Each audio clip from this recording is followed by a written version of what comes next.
அப்படி தவறு என்றால் அது எந்த அடிப்படை தவறு என்று சொல்ல வரீங்களா? பேரவைத் தலைவர் அவர்களே, நாங்கள் கேட்டுக்கொண்டதுபடி தமிழ் தாய் வாழ்த்து முதல்ல ஒரு வாட்டி பாடிட்டீங்க. பொதுவாக இந்த அவையில் இருக்கக்கூடிய மரபு கடந்த காலங்களில், கடந்த ஆட்சி காலங்களில் தமிழ் தாய் வாழ்த்து ஒரு முறையும் நிகழ்ச்சி முடிஞ்சோடனே தேசிய கீதம் ஒரு முறையும் தான் பாடப்பட்டு நிகழ்ச்சிகள் முடியும். ஆனால் இந்த முறை நாங்கள் கேட்பது ஏன் 2 முறை தேசிய கீதம் பாடப்பட்டது அப்படிங்கிறது மட்டும்தான் எங்களுடைய கேள்வி. அப்புறம் தமிழ் தாயை தமிழ் தாய் வாழ்த்தையும் 2 முறை நீங்கள் பாட சொல்லி உங்களுடைய ஆளுநர்கிட்ட நீங்க ஒரு கோரிக்கை வச்சிருந்திருக்கலாம்.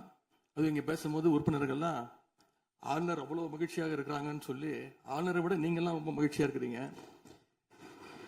தமிழ் தாய் வாழ்த்தை ஆளுநர் முன்னாடி நாங்க பாடி காட்டிட்டோம் அப்படின்னு பெருமை பொங்கு இங்க எல்லாம் பேசிக்கிட்டு இருக்கிறீங்க. நீங்க சொல்றதை பார்த்தா தமிழ் தாய் வாழ்த்தை விட ஆளுநர் தான் உங்களுக்கு முக்கியம் அப்படிங்கிற எண்ணம் எங்களுக்கு ஏற்படுது, மக்களுக்கும் ஏற்பட்டுக்கிட்டு இருக்கு. மீண்டும் அதான் கேட்கிறோம், தமிழ் தாய் வாழ்த்து ஒரு முறை பாடிட்டீங்க, அதுக்கு வாழ்த்துக்கள். ஏன் தேசிய கீதம் 2 முறை பாடப்பட்டுச்சு? அப்போ ஆளுநர்கிட்ட நீங்க கோரிக்கை வச்சிருக்கனால நீங்க தேசிய கீதம் 2 முறை பாட பண்ணணும்னா நாங்க தமிழ் தாய் வாழ்த்து 2 முறை இல்லை 3 முறை நாங்க போடுவோம்னு சொல்லி அதை நீங்க செஞ்சு காட்டிருக்கணும். அதுதான் நான் கேட்கிறேன், உங்களுக்கு இப்போ ஆளுநர் முக்கியமா தமிழ் தாய் வாழ்த்து முக்கியமா அப்படிங்கறத நான் இந்த அரசுகிட்ட நான் கேட்க விரும்புறேன்.